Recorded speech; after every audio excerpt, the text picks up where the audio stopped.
आजकाल स्थौल्य म्हणजेच ओबेसिटी, वजन हे प्रमाणापेक्षा जास्त असणं, याचं प्रमाण हे खूप जास्त आहे. याच्या मागचं कारण काय आहे हे आपण सर्वात प्रथम जाणून घेऊयात. आयुर्वेदानुसार आपल्या शरीरामध्ये सप्तधातू सांगितलेले आहेत.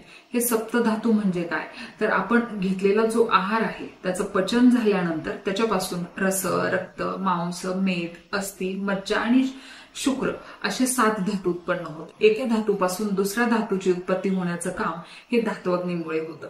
आता हा धात्वाग्नी जर एखाद्याचा मंद असेल तर त्याच्यामुळे ह्या धातूंची जी उत्पत्ती आहे ती पुढे ज्या क्रमाने व्यवस्थित व्हायला पाहिजे त्या क्रमाने होत नाही.